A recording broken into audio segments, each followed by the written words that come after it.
with this? Government. It belongs to everyone, and it has a unique relationship with each of us. Government is the only institution that we all must deal with, like it or not, through every phase of life from birth to death. For most people, government services are just a necessary hassle. We deal with them only because we have to. Accessing government services feels burdensome, costly, inefficient, time-consuming, as if governments are stuck in a different century from the one we live in.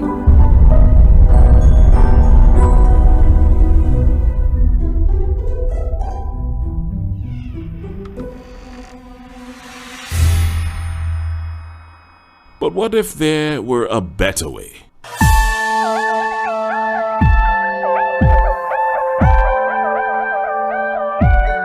Imagine registering the birth of your child from your hospital bed.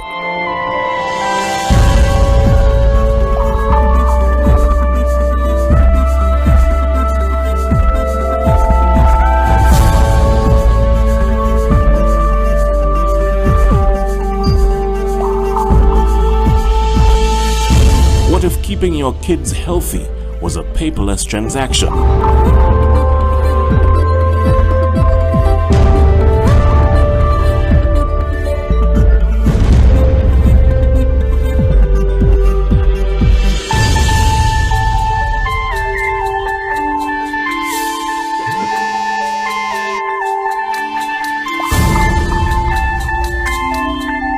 What if registering a business could be done from the comfort of your home?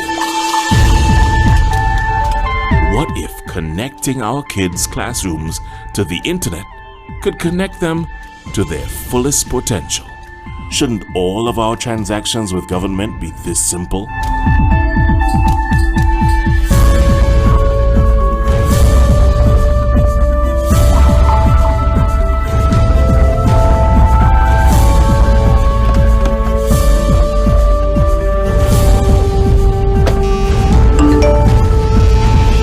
What if we use technology to create an open road to the future?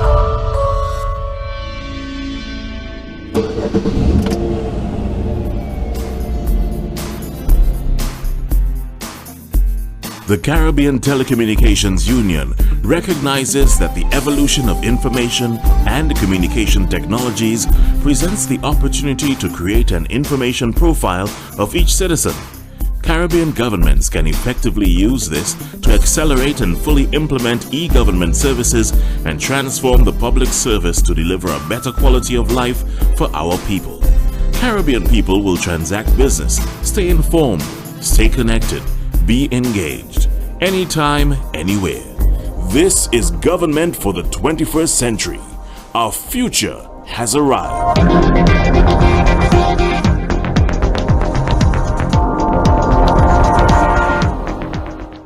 Morning all, let's restart. Yeah, I'm muted. Sorry. I think everybody can hear me now. So welcome.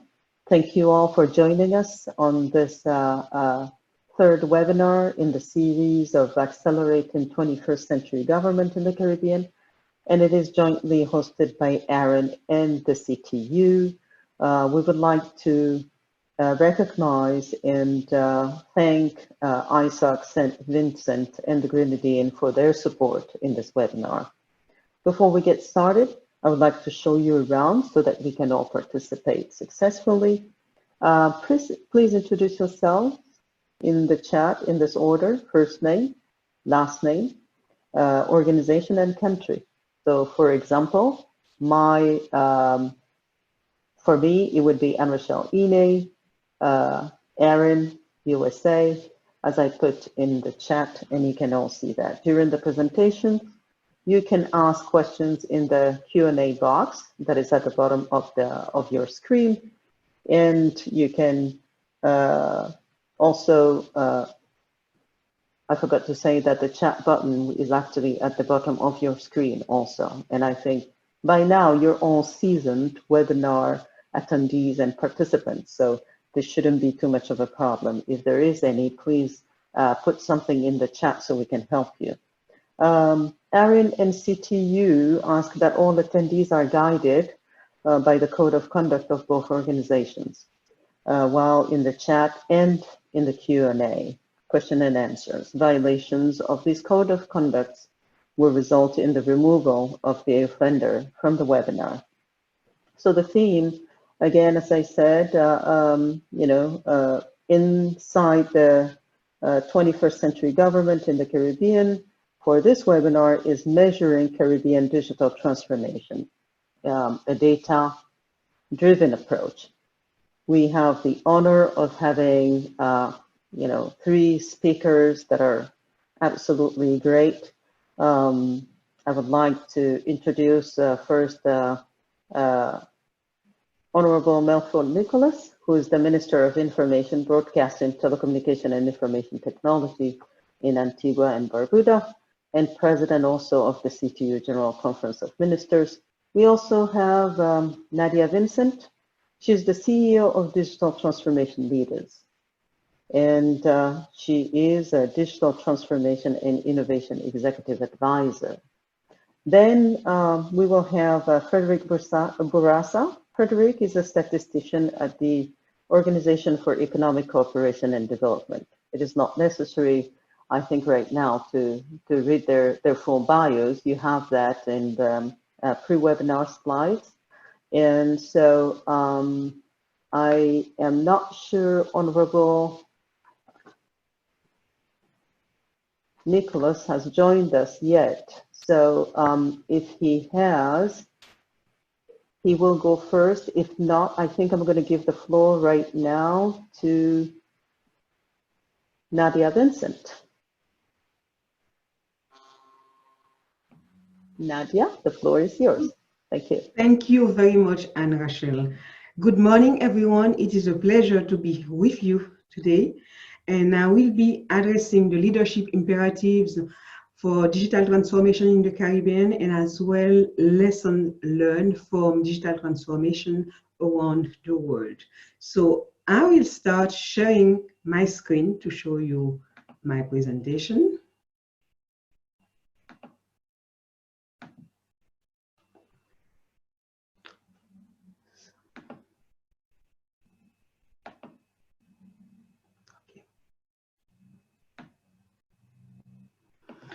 So leadership imperatives for Caribbean digital transformation and lessons learned from around the globe.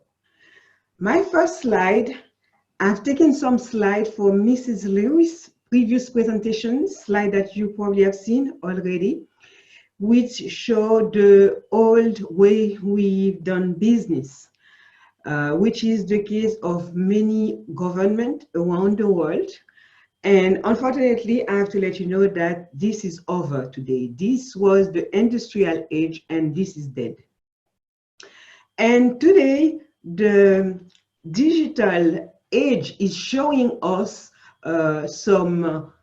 is going to bust some myth that we had about the industrial age. We sometimes believe that public administration, non-profit organization, that they are not business, but it's not true. They are all businesses, but with different ROI, different expectation from them. And for the public institutions, that's the same thing. They are businesses, and the ROI is the well-being of citizens. It's the quality of life of citizens in the country that they are managing, country or island. And today, every organization will need to adjust and treat the administration as a business, except with different ROI, not for profit, like for a traditional business, but securing the well-being and the progress of the citizen. And we take into account the Caribbean. When we are looking at the Caribbean map, we see there's many little islands, many different countries. Sometimes they share the same language, but different authority, different currencies, so it's a mix. So there are different cultures, although we are all part of a region which is the Caribbean. And we need to take that into account for digital transformation. And there is one region that's very similar to the Caribbean that has a lot to share. The challenges. And this is Central Europe, but I will be focusing on a small country. Currently, I'm living in Belgium. And Belgium is a very small country. I don't know if you can see my arrow. This is Belgium, just this is very small. And we have the giant countries like France, Germany around, and bigger one, the United Kingdom and Ireland. And here you see the Benelux. The Benelux is Luxembourg, Belgium, Netherlands. So there are three small countries grouped here together. And with the globalization, what happened is that those little countries, they cannot be competitive in anything because of their size. So the buying power of France, of Germany, of England, it's complete. I mean, it's out of the world for those countries. And those countries, they had many monopolies like every country. And I'm going to show you how they had to completely reinvent the administration, reinvent their business to survive in the digital age, because the digital age is completely different from the industrial age. And here, I'm taking into account Belgium, and some institutions that Belgium had to change both for the public sector and as well from the private sector, because the public sector had many investment in the private sector. Electrabel was the electricity and gas supplier for the whole country. It was a monopoly, it was the government infrastructure. So what happened is that the country had to let it go for some countries, I mean, for some institutions who had bigger buying power. And who bought it was Gaz de France, Suez, which is a French company, because the government had no business staying in there, because if it did, then the citizen will suffer in the cost, in the price they will be paying electricity. We had the same thing happen with Atos Code-Line. It used to be called Banksys. That was the electronic payment, every transaction, all the banking that happened in the country. It was half owned by the government and half owned by several banks, a coalition of banks. Again, the government had to bail out because it was not competitive for it anymore. And then they had to focus more on specializing the country on things that will bring more revenue. Then there was the European institution that's taking more and more space here. So that's still public institution management. We had BNP Paribas. That's another bank. That is another Belgian bank that was bought by BNP. BNP is a French bank, but Fortis was a Belgian bank. Here you see, to keep the identity of Belgium, they keep the Fortis. But again, bad.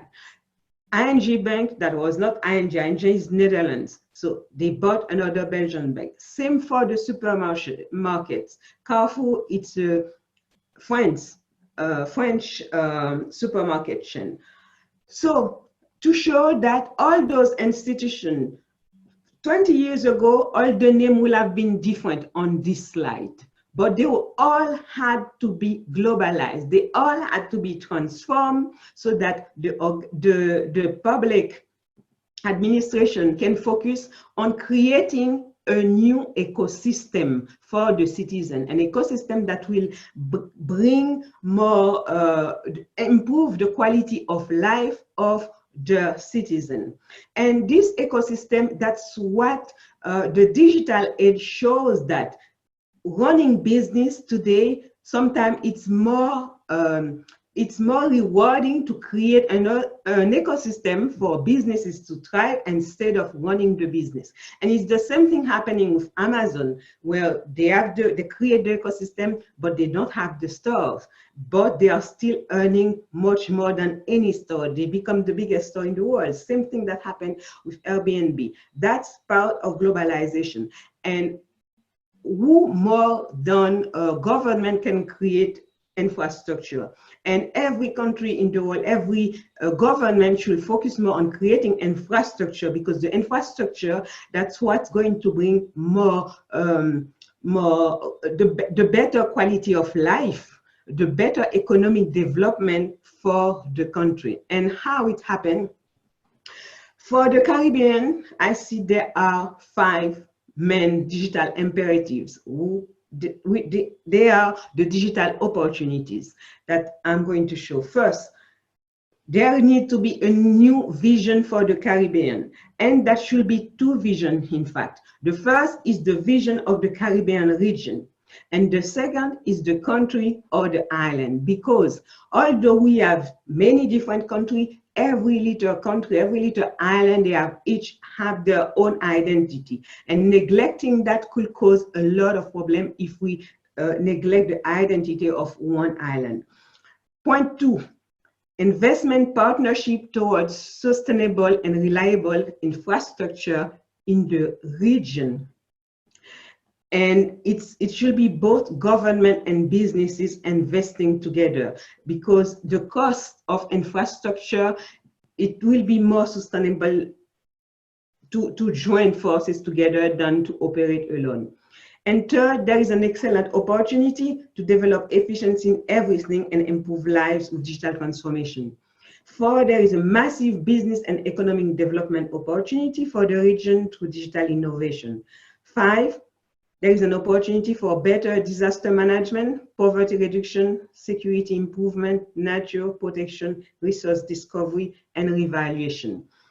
And here, this is an ecosystem, and this ecosystem was proposed by CTU. This is excellent because that's the most challenging part, which is the vision. Developing vision, that's one thing that caused a lot of failure, because whether business or government, sometimes they cannot see far for the future. And having a leader such as CTU developing that vision for the government is a step ahead. And the second point as well, which is the citizen EID, it is the same thing for the vision. So that's an ecosystem that will facilitate not only the citizens, but as well businesses coming on that ecosystem, because for example, creating that ecosystem will facilitate the development of businesses, new businesses in the Caribbean region, and as a result will improve the quality of life in the Caribbean. So we are looking at a poll, the poll that you've been taking. We have 2 questions in the poll, which I'm addressing at this moment. So the first one was about the top 5 of the 21st century government initiative that will provide more result, more impact for you. So what do we get for it? So security, health, and education should be the top priority, and then employment and housing. So that's what's more important for you. That is great. And we have the second question.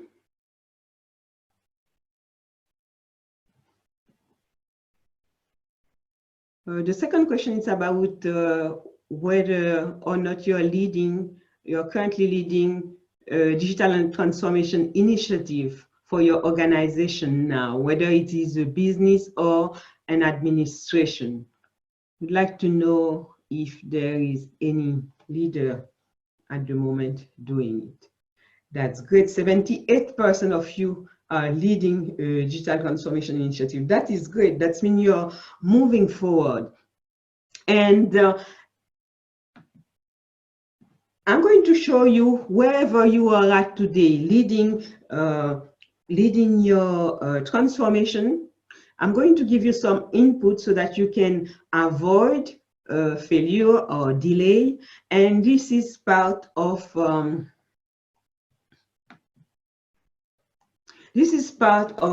20 years of experience of lesson learned. So that is the best roadmap for leading any digital transformation initiative.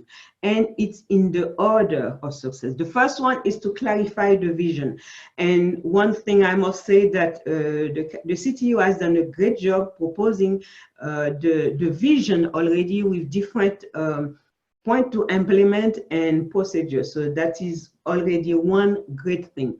The second thing is to define the goals, the order of priority, and to allocate budget. In your different countries, or if it's for your business, you will need to take those visions and transform them into goals.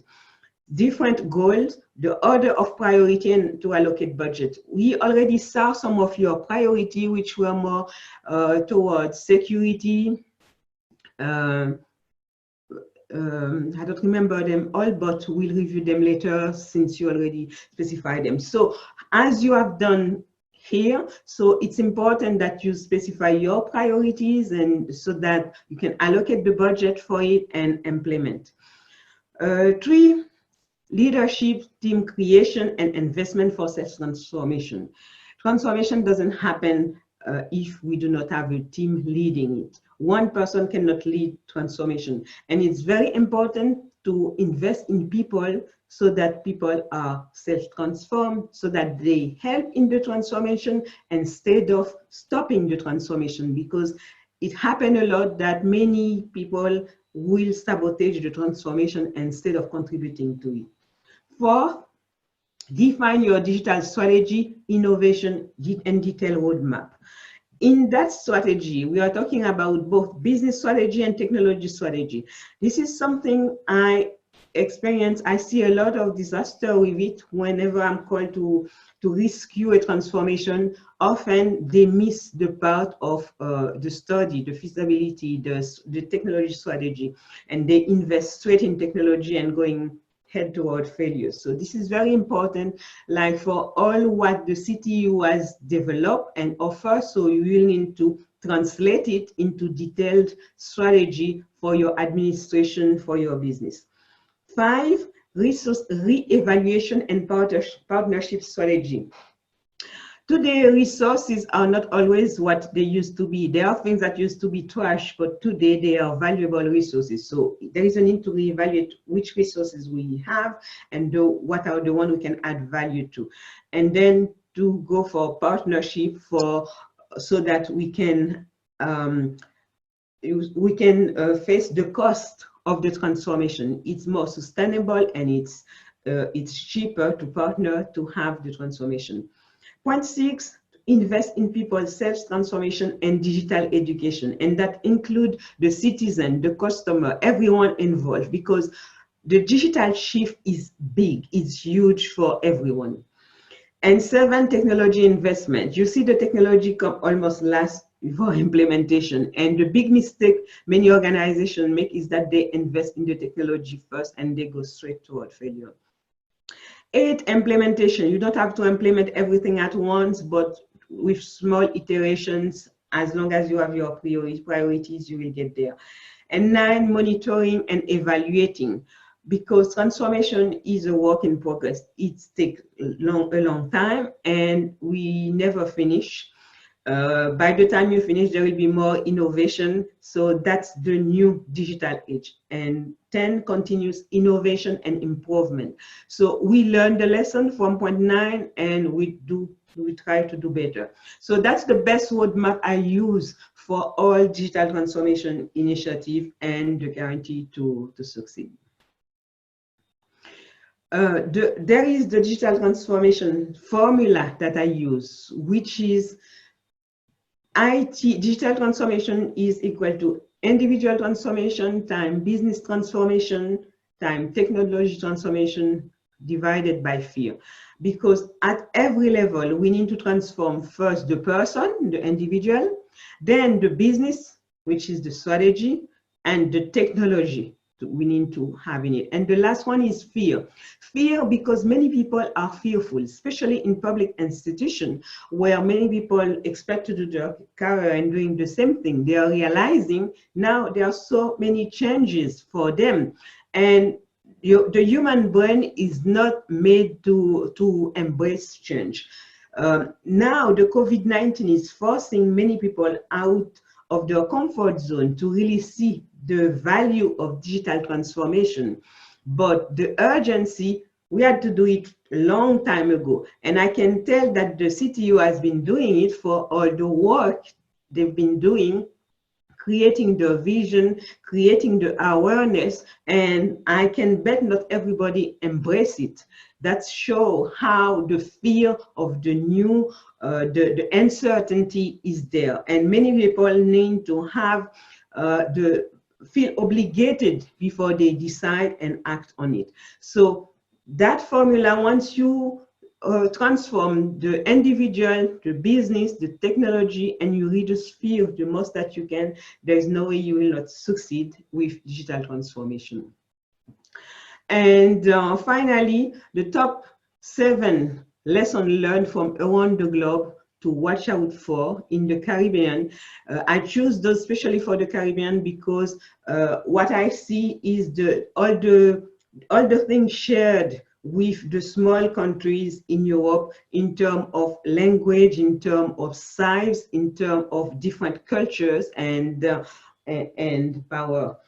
So first, define and clarify your vision first, because the vision challenge cause most failure with digital transformation. And some other point may cause some delay and then you adjust, but when the vision is wrong, oftentimes it's starting over. And by that time, most of organization, they are out of budget, they cannot restart again. So vision is very important. Point 2, the public sector transformation is the most challenging and it's slower. The only exception I saw is Dubai. Dubai, it's the public sector leading the transformation, but for all other countries, it's the private sector forcing it, and the public sector is the last one to adopt it. Because there is an extreme feeling of more comfort in the public organization, and it is globally. They simply do not go at the same rhythm. And also there is the highest level of resistance to change in the public sector. 3, international partnership experience identity crisis, causing high resistance and solution delay. So it's very important to invest in self-transformation. This is something I've seen everywhere. The French-speaking Belgian and the Dutch-speaking Belgian, you might see them look alike, but each they want to keep the identity, and that will be the same thing in the Caribbean. The Jamaican will want to keep the identities toward the Belgian.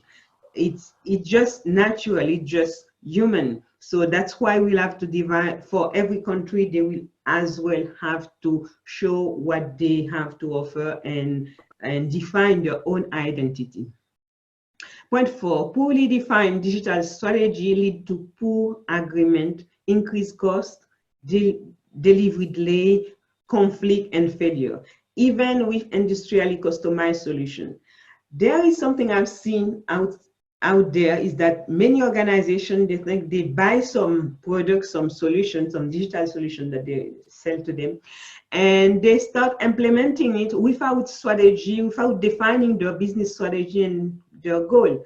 And as a result, they fail because those solutions, they are created for, with a global view, with a wide angle view, but they are not specialized to any organization. So every organization needs to define their goals, their business strategy, to customize it, to make it their own. Point 5, review and reinvent your processes. Most are not efficient for the digital age. Imagine that you will take a road from point A to point B to go a place, driving your car. And then all of a sudden you have an helicopter. If you are flying over the road, again, then you are missing the efficiency. So you need a new map for the new vehicle you have. It's the same thing with the digital age. And 6, don't lead with the technology, but use technology to improve leadership and management. So use it as a tool and invest in your leaders, because your leaders and managers, they are the ones driving the transformation, not the technology.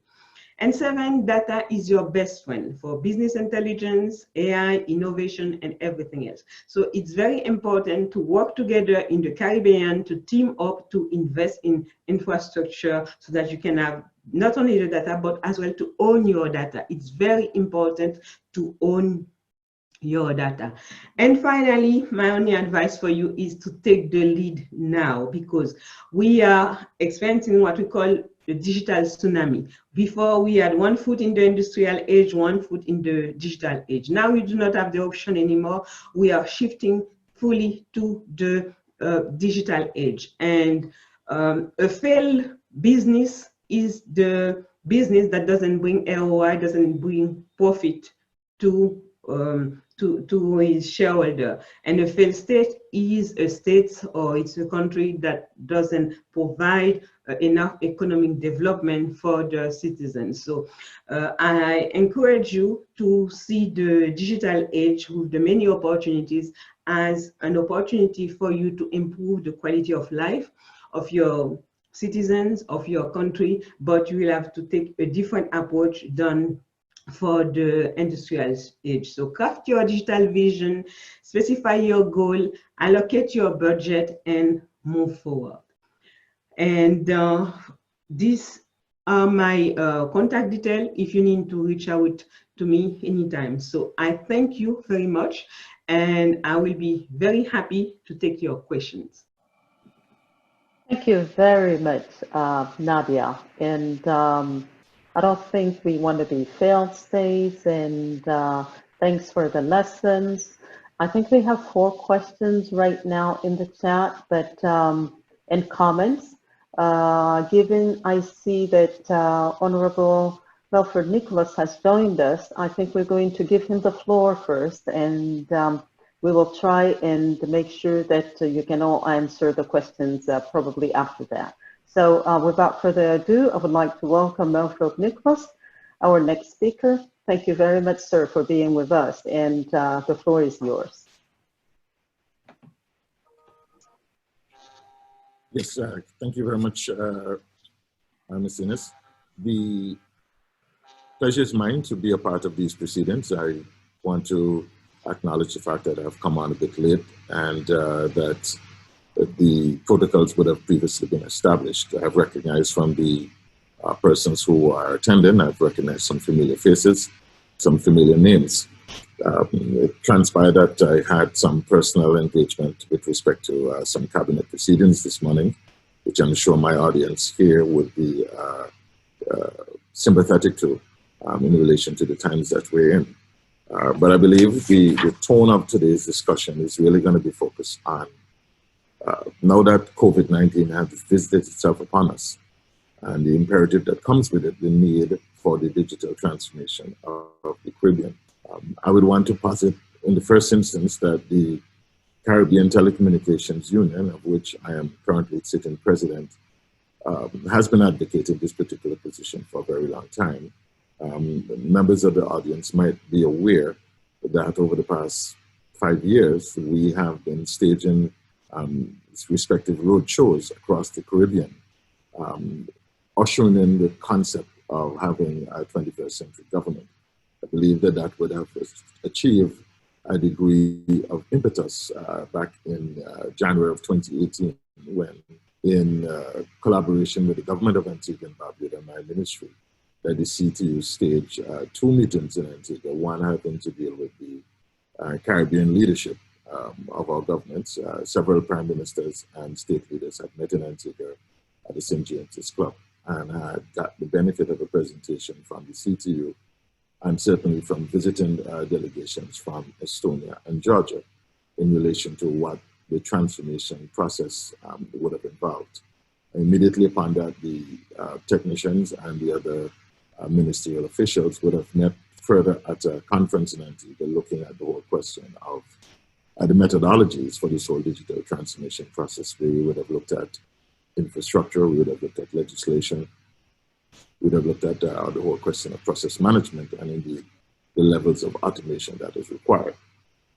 The CARICOM governments would have, in the year prior, would have accepted the recommendation from the CTU for a single ICT space. And all of this are the precursor to what visited itself upon us within the first half of this year.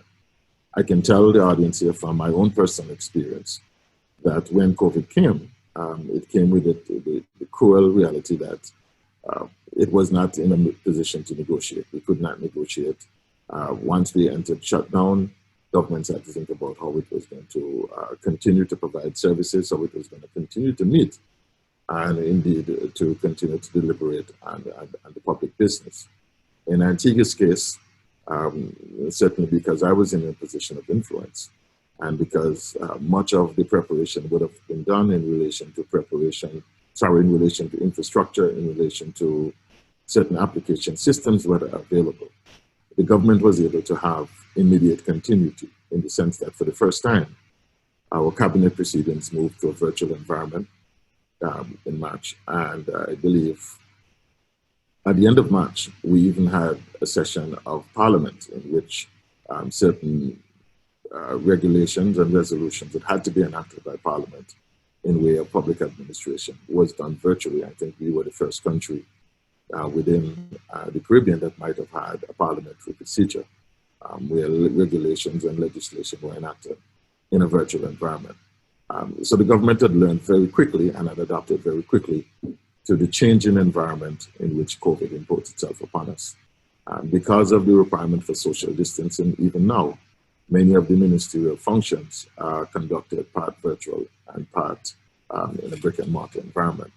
And so the imperative for governments of the Caribbean to be able to see that there is no going back to the old standard of operation, the environment that now presents itself with the reduction for travel, with the modalities that we are currently utilizing for these types of virtual meetings.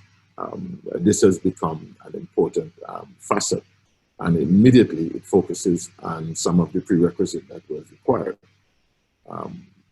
More recently, the government of Barbados, I believe, soon to be followed by the government of Antigua, has announced visa-free residency programs to attract persons to those shores to ensure that they can work from within the Caribbean and still provide services into the metropoles. The first and immediate question that was asked was, what of the internet infrastructure? I don't think we can ever get away from a conversation about our infrastructure, the cost, the availability, and the effective quality of service that we are providing from our respective operators.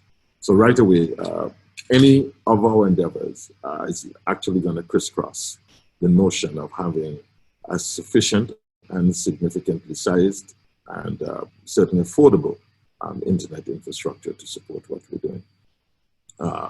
But if we were to think that the infrastructure is going to be just the only linchpin in our consideration, it will be unfortunate.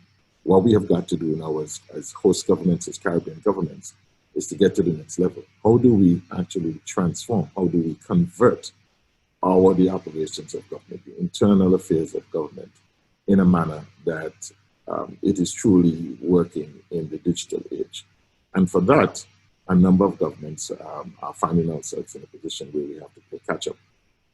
It is my hope and my expectation that before our next series of deliberations, certainly within the CTU, we'll be able to have our own league table so that we can see who amongst us within the CTU group of the family group of the CTU, who amongst us are best in class in any particular one area, whether it is legislation or whether it is any particular type of application. And we're going to have to learn very quickly and to extend the learning curve in that respect.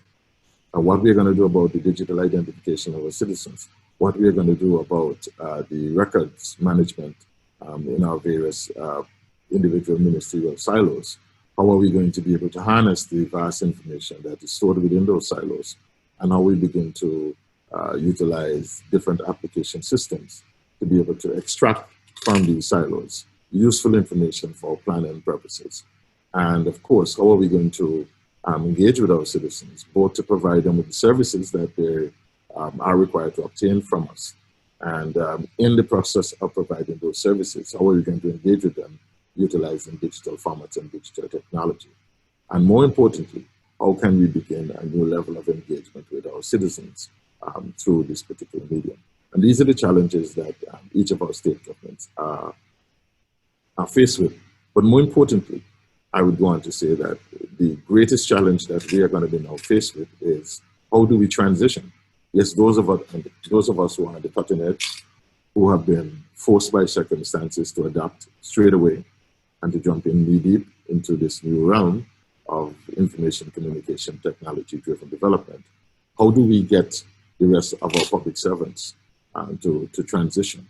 And this is going to be the slowest walk because as I've learned and many persons would have learned in the implementation of new technologies, acquiring the technology and having the systems in place, it's perhaps the easiest bit. The hardest bit is going to be the change management and the changing behaviors and the training and the retraining and the reskilling of our people.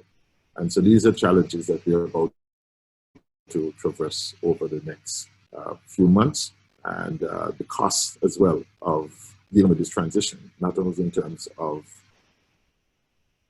acquiring the systems, the application systems, and putting the networks in place, and in terms of having the need to train the persons, but the software is a particular issue for us.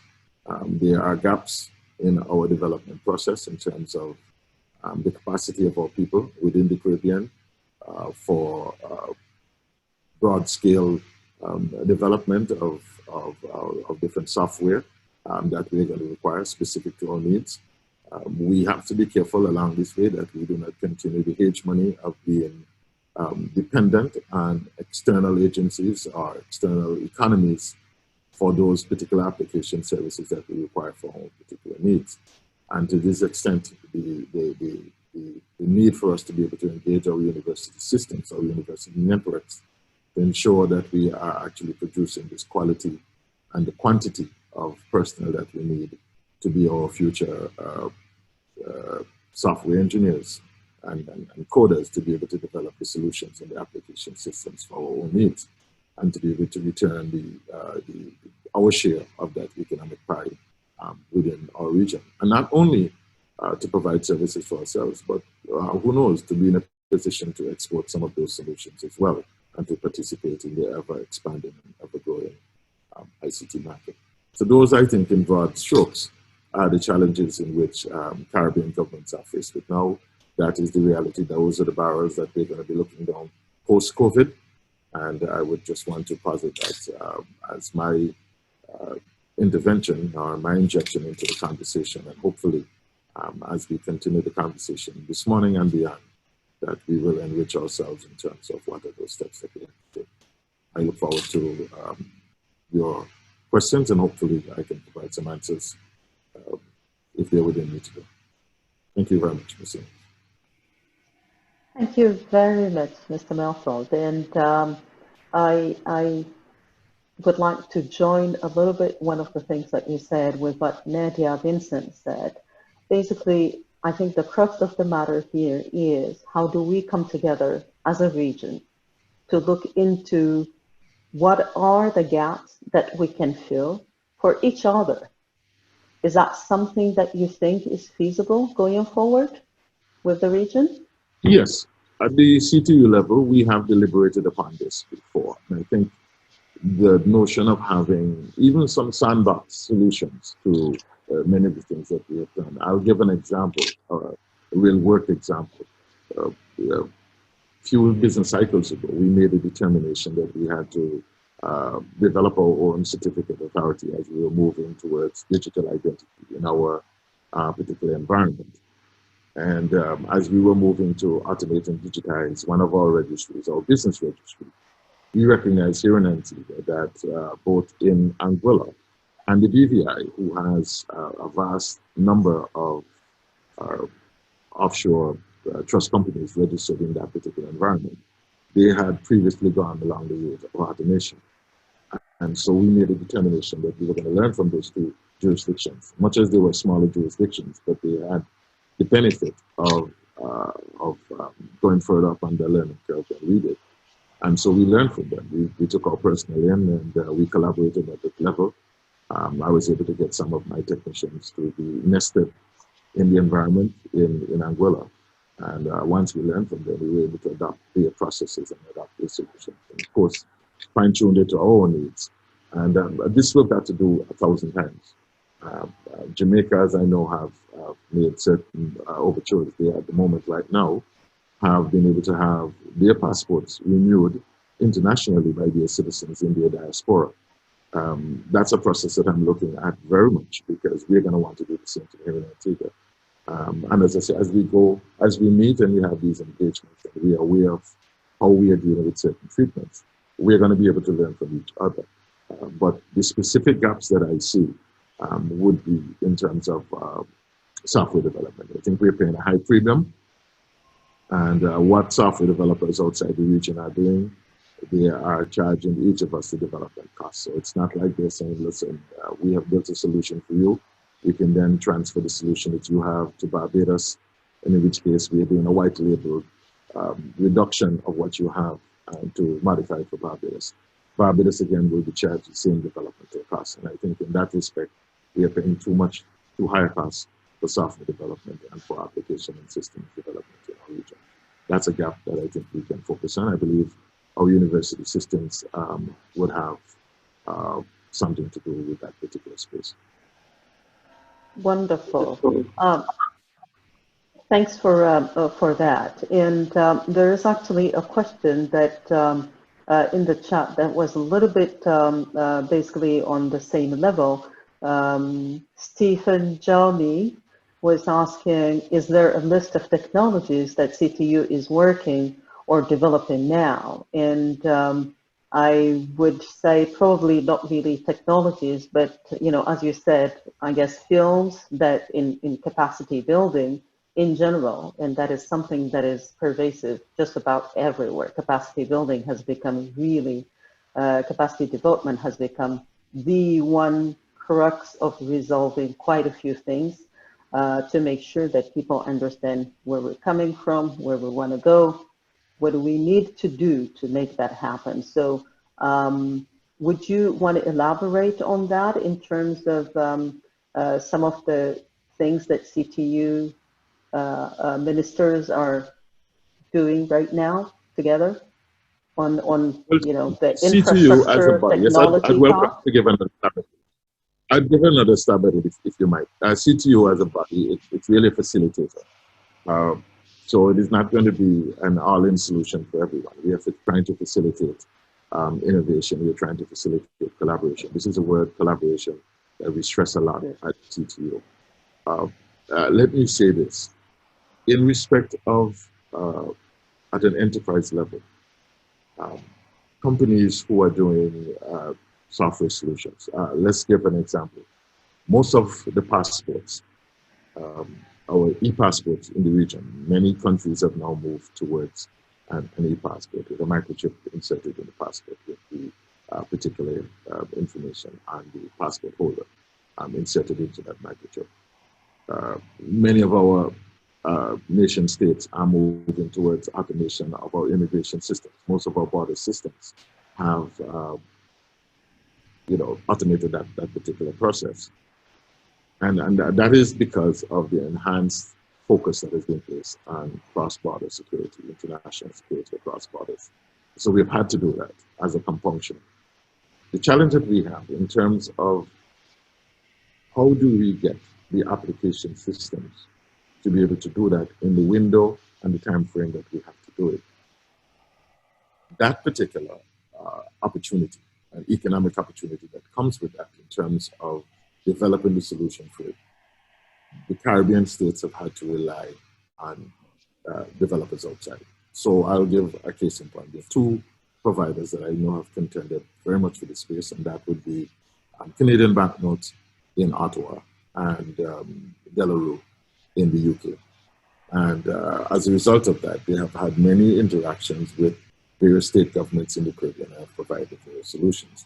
I contend that once solution could have fit all with some white label modification. And we have not had that opportunity to collaborate before the fact. And so we are paying a prince's ransom in each and every case for that particular solution. I think there are going to be other application solutions that are going to be necessary for us. Our police force, our security forces are going to need solutions for that. Our medical facilities that have just now been tested by COVID, our medical public health facilities are in need of record management systems for billing, for patient records, so many things. And each of us have the requirement to provide public health services, and each of us has the need for an automated solution. Who is going to be the solution developer within the Caribbean?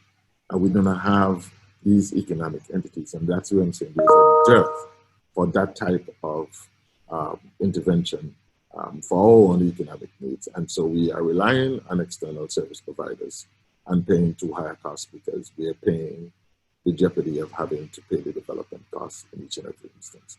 And I think that is a significant gap in our economic process that I believe we have to have an engagement both at the university level and at the economic planning level within the Caribbean. Thank you very much, Mr. Nicholas. And I think now we're going to move to our next panelist, who is, from the OECD, Frederic Bourassa. And Frederic is going to show us how basically the OECD has helped all of its member countries, actually the Caribbean included, in terms of how do you look at numbers and how do you analyze them, make them part of policies, and inform basically anything from broadband all the way to policies that are put in place locally. So thank you, Mr. Nicholas. I hope you can stay with us and look into this with us with Frederic. And yes? I will be. Thanks so much. Thanks so much for staying. So without further ado, I'm going to give the floor to Frederic. If you can put your camera on, Frederic. Yes. Wonderful. Thank you very much. And Frederic is going to tell us about the statistician's toolkit and some of the ways that OECD has been working on these on measurements of the digital economy. Frederic, the floor is yours. Yes, wait. Share my screen.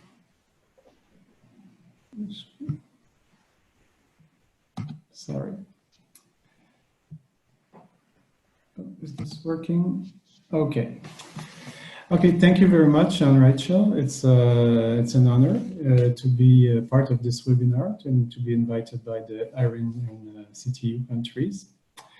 So I guess the reason of the presence of an OECD representative in this webinar could be found in the webinar title itself, the Caribbean Digital Transformation. A bit more than 1 year ago, the OECD launched the Going Digital project, which was a project to measure the digital transformation in the OECD countries and some other G20 countries. Here you can see the covers of the two paper publications. This project had also a very interesting interactive tools that you can see on the left side. It's this little flower which was available on by an app on a mobile device, telephone, tablet, or computer, allow people to select data according to different teams and to extract them for any countries they wanted, and in order to compare different aspects of the digital transformation in OECD countries and some other countries. You can see on the right side the different teams that were studied in this project. You have access, use, job, innovation, trust, market openness, etc. So it was a very wide and horizontal project that did mobilize the whole organization of the OECD. So where do I, okay, I'll just, yeah, I wanted to talk about the objective of the project as well. So as you can see, the objective are to improve the understanding of digital transformation and its impact on economy and society, to provide policymakers with tools that can help develop a forward-looking whole of government policy response, to explore ways of improving policy making itself and addressing the gap between technological change and policy development. So the project involved 14 OECD committees and 10 directorates. So as I said, it was a very horizontal project that mobilized the whole organization. So where do me and my team stand in this project? We stand in the two first aspects, the access and the use. In my division at the OECD, our specialty, our expertise is telecommunication policy analysis. And for that, as we see, we published some telecommunication review. Those are our most recent ones, and they concerned Latin America and a little bit Caribbean.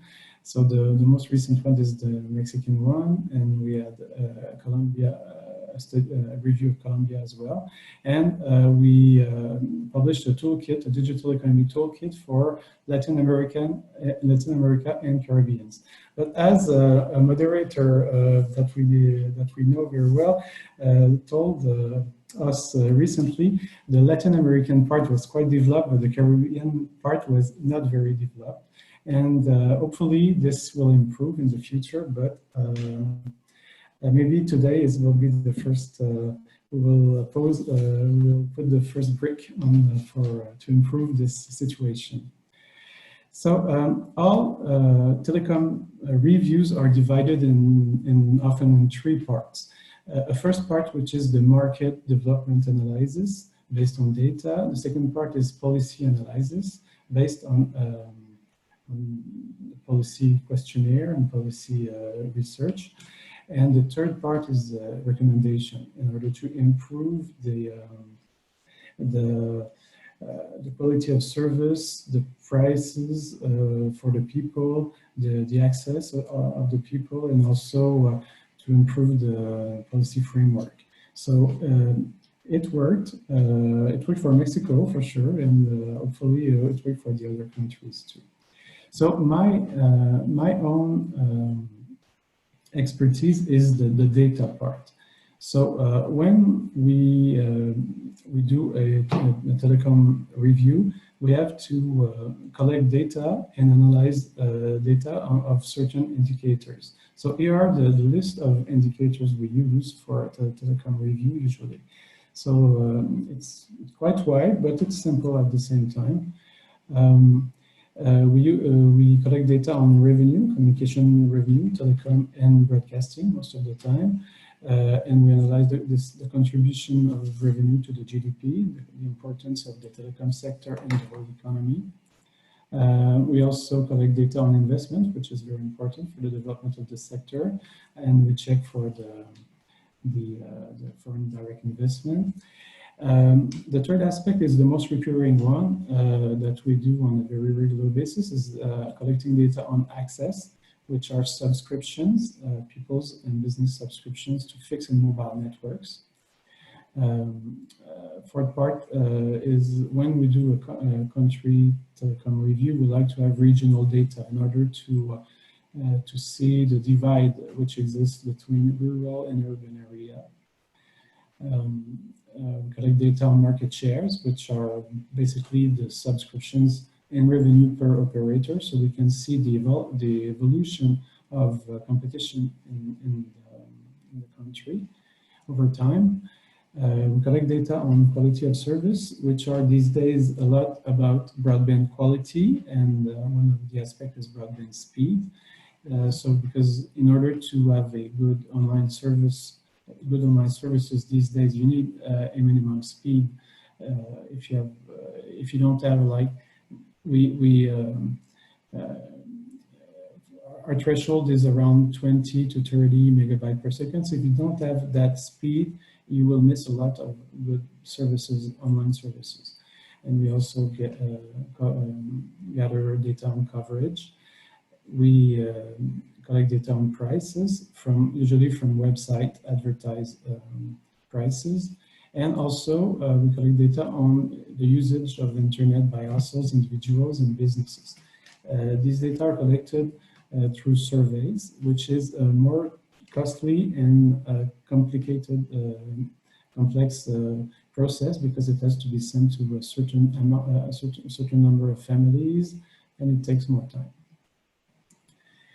So I will talk about my own experience. How do the data collection is organized at the OECD? Okay. The OECD is a big organization, but it is divided into committees and into working parties. Working parties are groups of member countries who send their experts. The groups are on a very specific topic. So my working party is on the communication infrastructure services, policy analysis. So we 2 times a year, we have a meeting with the telecommunication experts from all member countries. And in those groups, in those meetings, civil society and businesses are also represented. So we have a very wide representation of all stakeholders of the telecom sector. And discussions in these meetings are wide. They are on policy, on different evolutions in countries, but we also have a discussion on data collection, and which is once again my expertise. So how do we collect data, telecom data, in these working parties? So because we have the experts with us, we can agree on a list of indicators to collect. These indicators must have a definition, an accurate definition, but still open for countries to be able to adapt their own reality. Of course, we agree on the timeline for data collection, on the publication date, the publication format, and then we do regular reviews of our data. So this way we can get a robust set of telecom data, which is very important. So I talked about enough of Frederic? Yes? Could I ask you to speak a little bit louder? Yeah, Oh. or get, I guess, the microphone a bit closer to your mouth. Okay, Thank you. I'm sorry. Okay, I did talk enough about OECD, and I'll see what could be a good something interesting for the CTU as a region. Okay, the base, as I explained at the OECD, we agree on the list of indicators, definitions, etc. But the CTU countries are all, none of the CTU countries are member of the OECD, but they are all member of the ITU. And the ITU already has a very good framework for data collection. They have a database, as you see, with a very extensive list of indicators. All the indicators have definitions, which are summarized in the handbook. Very good, very well done. So this could be a good start. I mean, a good start for a potential future telecom review of the CTU region. The data already exists in for CTU countries in the ITU database, but I heard that some people are complaining about the robustness of the data. So as you see here, for fixed broadband per 100 inhabitants, you have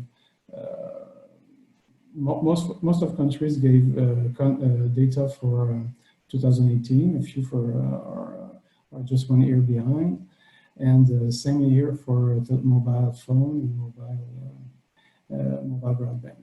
So data are available in the ITU database, but it would be good to be sure of the robustness of these data and to work on harmonization in because as I asked when I was in St. Kitts in December, I asked for about the statistical to the statistical responsible of OESC, and then we had a discussion about improvement that could be done on the data. So I would finish my presentation by saying that a good exercise to get the data to the public, and then to begin the process of policy analysis could be to create a broadband portal like we have in the OECD. The broadband portal is a good example of data which are collected every 2 times a year and put together in order to compare countries, and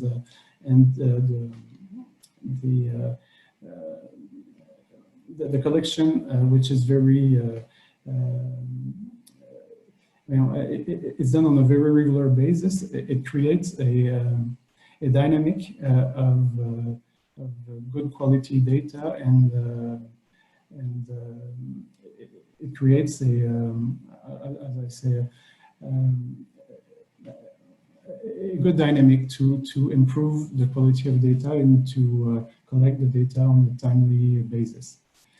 So this is the first step for a good policy analysis, and then for measuring the digital transformation of the CTU area countries. So thank you very much for the invitation, and sorry if you didn't hear me well all the time.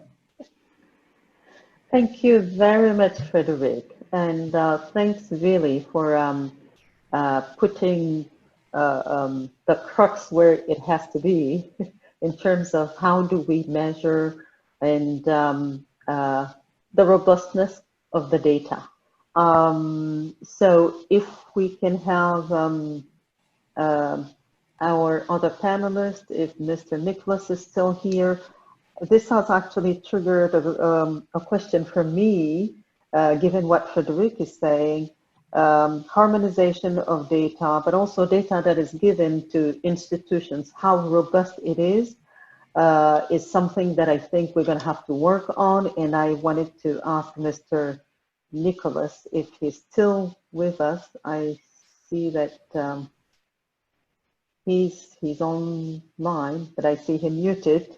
But you know, when he comes back, I hope he can respond to the question of you know, on the robustness and the harmonization of the data, you know, across the region. So, Frederic, you also said that you were in a meeting in St. Kitts last year. And did you get a sense that people were aware, for example, that each country had a statistical office for these type of measurements? Did you have a feel that you know, we're talking about putting infrastructure, but you know, an infrastructure is as good as what you put on it. And in terms of going digital, you know, all of the aspects that you've shown us, from access all the way to society, jobs, and all of that, need to be informed so we can find some of the gaps and all of that. So if we're going to do this exercise, for example, for the Caribbean region, do you have the feeling that people would know where to start, where to find the data?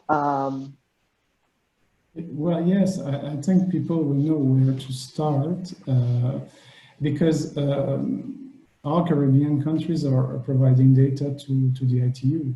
Okay, so this is, as I said, ITU has data. I think the problem would be to make sure of the robustness of the data, to make sure that operators are giving the number of subscriptions, and to go deeper into the industry, the sector, just to be sure of the reliability of the data. But I think all countries have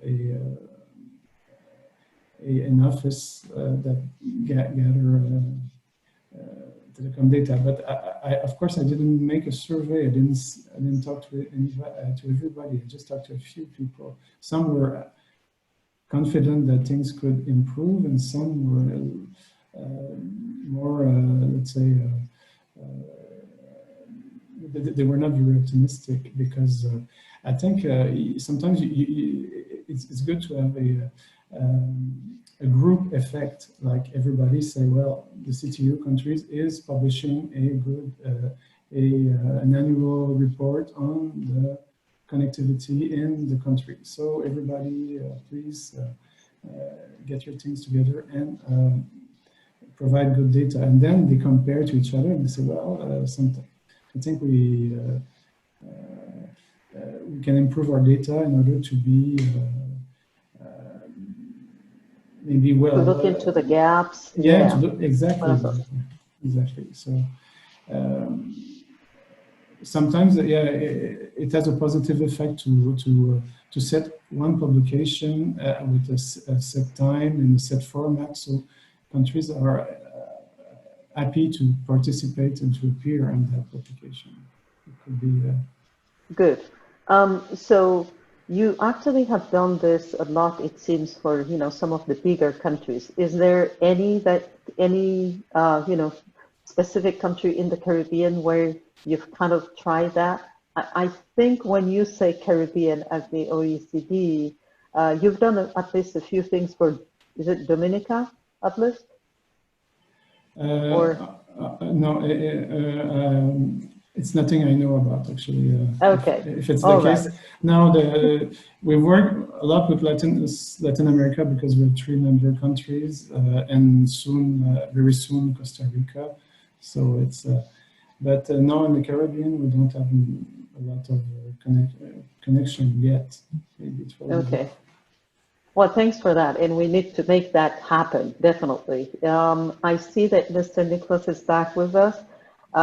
If you followed what Mr. Barasa was saying on his presentation with the OECD, he was talking about data that is available at ITU on the telecommunication infrastructure side. And one of the issues is probably, he said, robustness of the data and harmonization, again, around the region. So is there anything that you want to say around, statistical collection? We talked mostly, of course, with the ITU about telecommunication once, but, when we think of all of the other sectors that we're going to have to take digital, it is important that all of this data is available. What do you say, sir? I think that is an important conversation. And in terms of how the data is collected, and is it collected in a uniform manner and reported, it's absolutely critical. So I would support the need for us to have a better regiment in place to be able to collect and disseminate this particular information.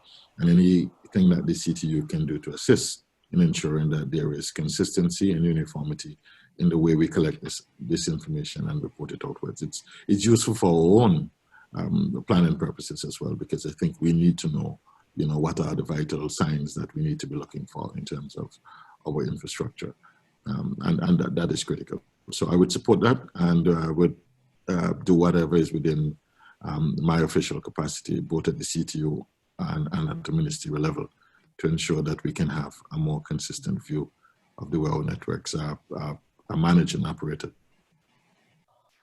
Wonderful. Thank you very much, sir. We truly appreciate that, because we believe that, in informing the infrastructure sizing that needs to be done for the whole region, that is an exercise that definitely we need to go through. And, hopefully this is a work that with your support and all of the regions will be able to do with, OECD, for the OECD to finally include Caribbean in its LAC work. So let me see, I am seeing, I think, a question here.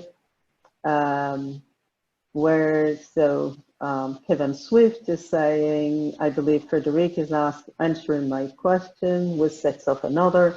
Some Caribbean countries seem to do well in reporting data for ITU stats, but there may be some disconnection between the data collected and submitted and policies for the telecoms ICT sector. Is that disconnection between data collection and policy formulation a perception, or is this something observed at a higher level? Mr. Melford? Not so sure if I'm at full eyeballed with the question with the person who behind the question. What I can say from another realm, from another reporting system that I'm intimately involved in, and that would be something that I believe Frederick might be familiar with as well, would be the ease of doing business index that the World Bank produces on an annualized basis. And there's always a lag between what is actually happening in a particular jurisdiction, what is reported outwards, and then when the statistics are finally published.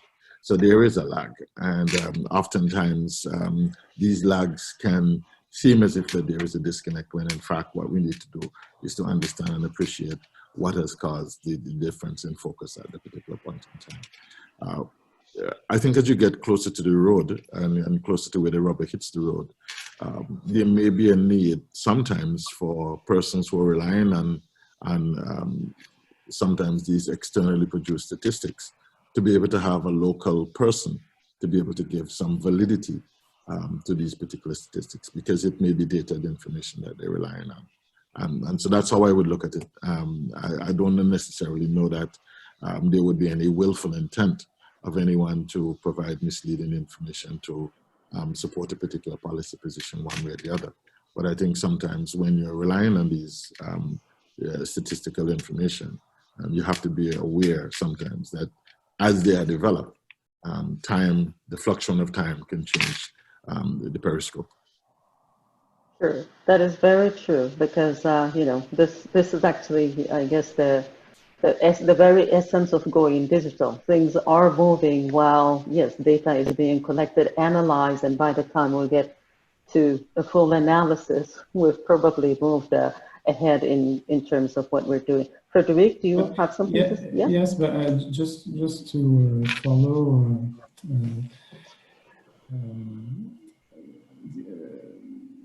the comment is that this is one of the advantage of the Working Parties Organization at the OECD. We meet twice a year with the telecom experts of the representative experts of every country, every member country. So we have a direct link with them. So we know that these people can provide us with the official data, the official telecom data, and we always have someone to go back to if we have questions. And this person has a network in his own country, and this person can always go to other experts to confirm the data and to be sure that the data are robust and timely. So these meetings, this organization of meeting twice a year for us, but it could be every yearly for someone else, for another organization, are very, very useful to be sure to have accurate data. Thank you, Frederic. I was thinking about something while we're talking here, and is there any case studies that you would say have been, both of you, have been real successes given what we have so far on digital, in terms of whom can we learn with right now in terms of, their positioning?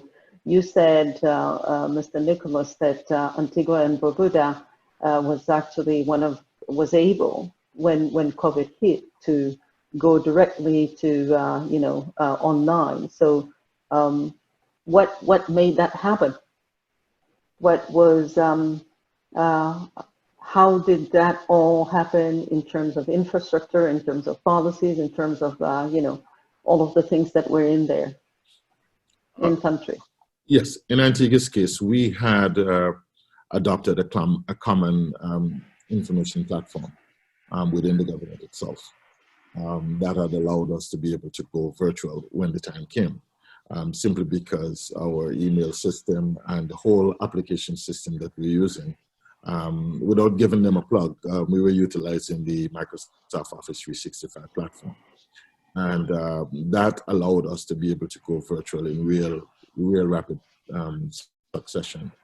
And because most of the public servants were already for 3 years prior being incrementally moving onto that particular platform, it became the common place we were doing business. And because it was cloud-based, we did not have the particular challenge of having to size up and scale up. We did all of that automatically. So really, it came down to the netlinks, the connections, the speed that we had in the particular network, the LAN connections, the wide area network for the government. That was really where the bottlenecks were, and we are resizing that as we speak. So in truth and in fact, our government sits on a virtual platform, and we can continue to conduct business virtually amongst ourselves and with respective our other parties whom we have to engage with. Well, good to know, and I hope this informs some of the ones who are, having second thoughts about going virtual for governments. There is another question in the chat from Claire, and Claire is asking, with respect to the data collection, are we as a region actually focusing on the correct areas? And are we adequately engaging the stakeholders who can help with driving this process? So we have the offices, we have the government, but it is true that often what is lacking is, the rest of the community's participation in between, I guess, the civil society and the private sector. Private sector seems to be involved often when we talk about telecoms, because the operators, of course, work all the time with the regulators and all of that. But who else is involved in data collection out there to inform what we want to do going digital?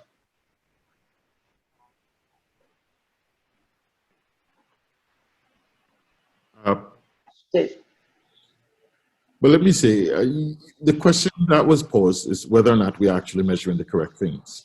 And I've always liked to look at a development on a continuum, where we are and where OECD countries may be at a particular point in time. There may be some developmental lags, and as well as sometimes in the scheme of things, we may jump one of the development processes. So we always have to look both ways. We always have to look forward in terms of where we need to traverse, but we also need to look internally to determine what is relevant to us, because we may not need to take certain steps before we get to it. When I started this job back in 20,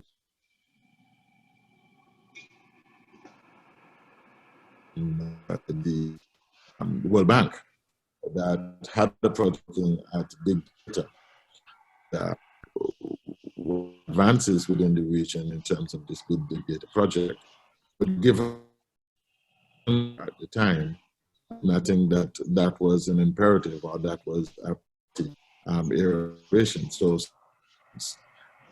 the metrics, if we're against the country, we are losing you. Of our data. Can you hear me, Mr. Nicholas?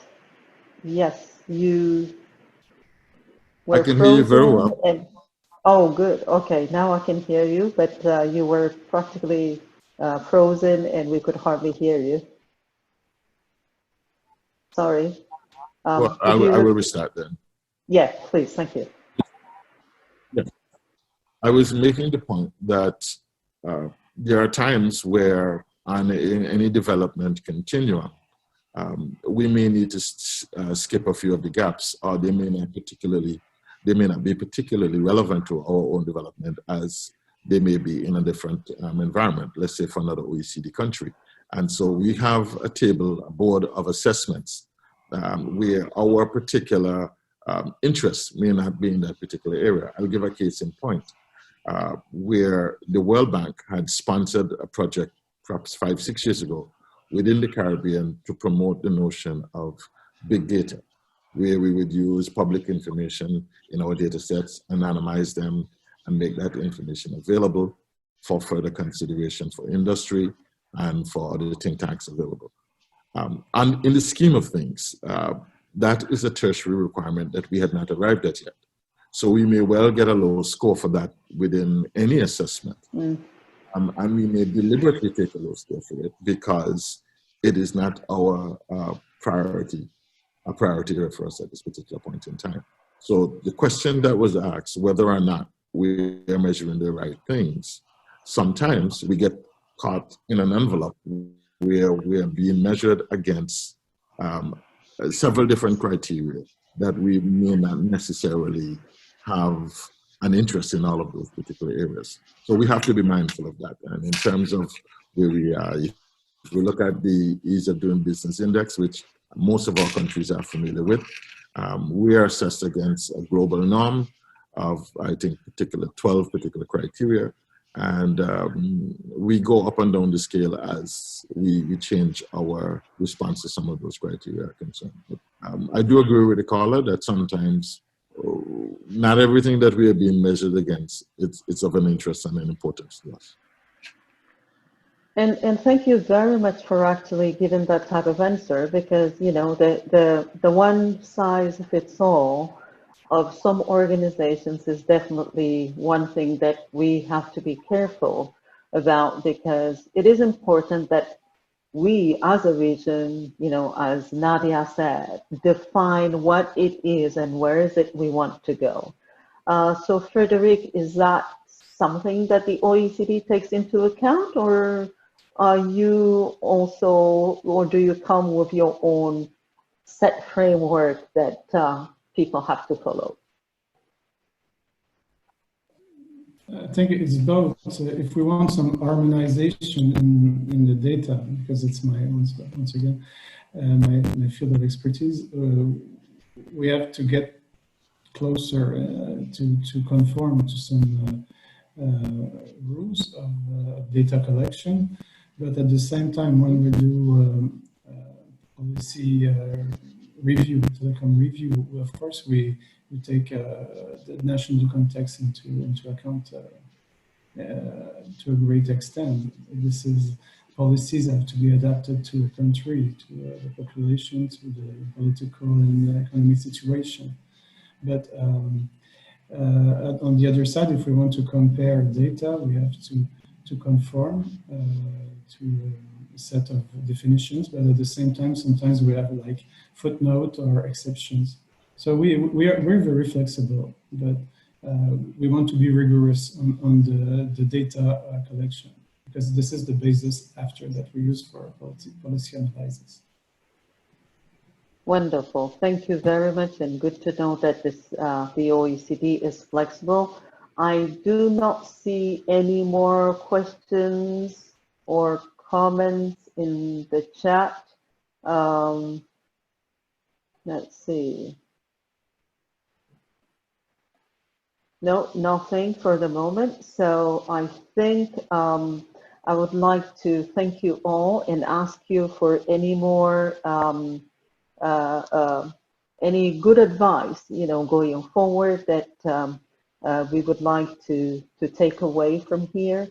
And what I will keep in mind is that OECD is ready to help us, and Mr. Nicholas has said CTU will make sure to do whatever is in its power to make us succeed into measuring, you know, what we need to do for the Caribbean going digital. So your last words on this subject, Frederic, and then Mr. Nicholas to conclude. As I said at the end of my my presentation, a bit like a bit of a challenge. It would be an interesting thing to create a kind of a data portal for connectivity, digital connectivity, but it could be just infrastructure at first, because we have to start with simple and easy to collect data for the CTU. So if the CTU had a page which was a portal comparing the different countries with time series, penetration rates, and maybe usage, if the data are available, it would be very interesting, I think. Thank you very much, Frederick. Mr. Nicholas, you're muted. You are muted.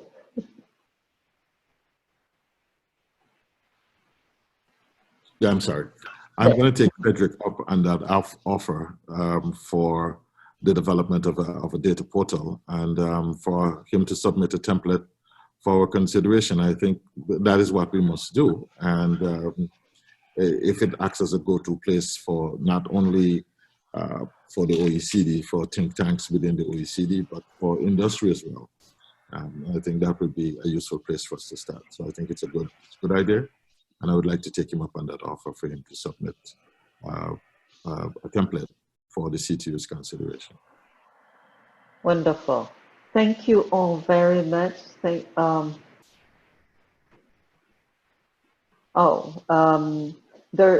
just want to say that, thank you all for coming here. Thank you both for staying with us. And I would like to say that, we have started something already with OECD, and we hope that this is really something that is going to go forward with both your support, the organization support.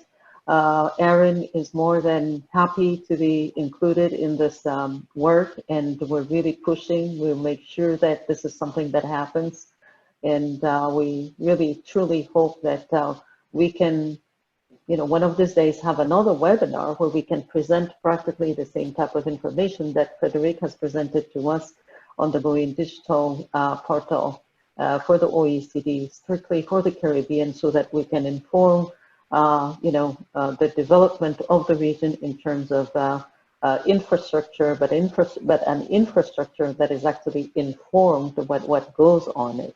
So thank you all very much. Thank you for attending.